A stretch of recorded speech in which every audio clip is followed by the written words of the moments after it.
Good morning children, welcome to Hindi class. बेटा आज हम ग्रामर में चैप्टर 15 वाक्य के बारे में पढ़ेंगे। तो सबसे पहले देखिए, डॉक्टर, आपका नाम क्या है? रोगी कहता है मान्या। डॉक्टर, क्या तकलीफ है? रोगी कहता है पेट दर्द। डॉक्टर, कब से है?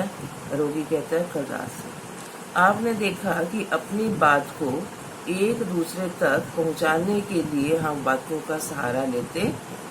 ये वाक्य एक पद के भी हो सकते हैं, पद यानी कि शब्द के, और समूह के भी। वाक्य में आए सभी पद जब मिलकर एक पूरा विचार या संदेश प्रकट करते हैं तभी वह वाक्य होता है। इस प्रकार जो अपेक्षित अर्थ को प्रकट कर सके वही वाक्य है। वाक्य में विभिन्न पदों का परस्पर मेल होना आवश्यक है। कहने का भाव यह है कि सार्थक शब्दों का मेल जो होता है वह वाक्य कहलाता है।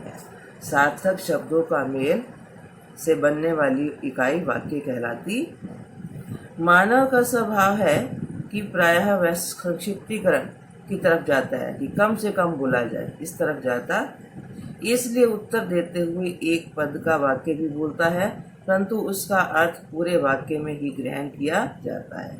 जैसे डॉक्टर ने रोगी से पूछा आपका नाम क्या है? तो मान्या। मान्या से अर्थ है मेरा नाम मान्या है। तो एक मान्या शब्द से पता चल गया कि पूरा वाक्य क्या है, मेरा नाम मान्या है। उसके बाद है वाक्य के अंग। बेटा वाक्य के दो अंग होते हैं, उद्देश्य, विधेय। अब उद्देश्य क्या होता है? वाक्य में जिसके बारे में बताया जाता है वह उद्देश्य होता है। जैसे मदर टेरेसा ने अपना जीवन जन सेवा को समर्पित कर दिया। अब इस वाक्य में किसके बारे में बताया जा रहा है? मदर टेरेसा के बारे में बताया जा रहा है, इसलिए मदर टेरेसा वाक्य का उद्देश्य है। तो वाक्य का उद्देश्य क्या होता है बेटा? वाक्य में जिसके बारे में बताया जाता है वाक्य का उद्देश्य होता है। उद्देश्य की विशेषता बताने वाले शब्दों को उद्देश्य का विस्तार कहते हैं।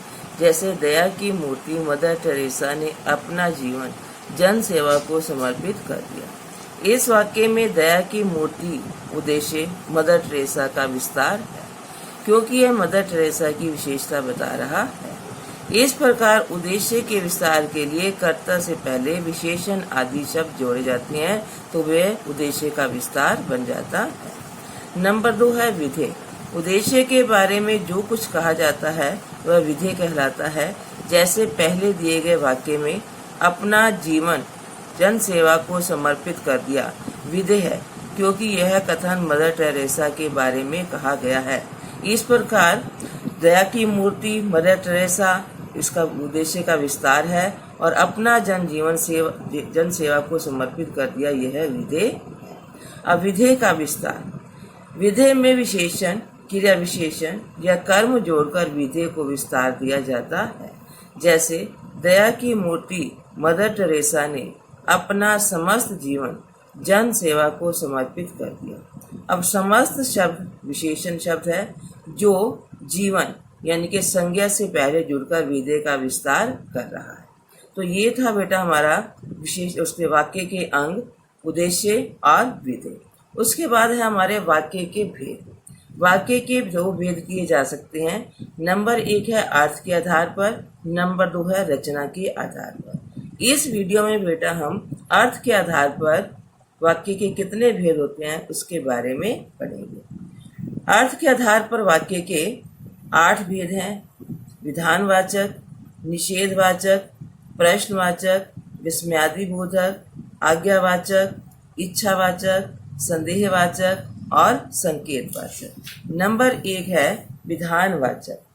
जिस वाक्य में किसी तथ्य को प्रकट किया जाता है, जैसे घर के चारों ओर लगे गुलमोहर और अशोक के वृक्ष मन को मोह लेते हैं। नंबर 2 है निषेधवाचक। जिस वाक्य में नकारात्मक हो, यानी कि वाक्य न, नहीं, मत का प्रयोग हो उस वाक्य में, जैसे फूल मत तोड़ो, अभी मत जाओ। नंबर 3 है प्रश्नवाचक। बेटा जिस वाक्य में कोई प्रश्न किया जाए वे नकारात्मक तथा सकारात्मक दोनों हो सकते हैं। नकारात्मक नहीं वाले, सकारात्मक हाँ वाले। प्रश्नवाचक चिन्ह का होना भी आवश्यक है। प्रश्नवाचक वाक्य में वाक्य के अंत में प्रश्नवाचक चिन्ह का होना भी आवश्यक है। जैसे क्या आप कहीं घूमने जा रहे हैं। प्रश्नवाचक शब्द भी हो सकता है, नहीं भी, लेकिन प्रश्नवाचक चिन्ह होना जरूरी है। कई बार क्या होता है, हाँ या नहीं में उत्तर देते हैं, लेकिन उसके पीछे प्रश्नवाचक चिन्ह लगा होना जरूरी है।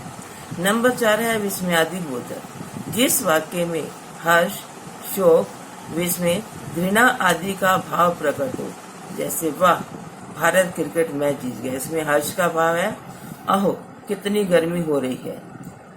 इसके बाद है नंबर 5 आज्ञावाचक।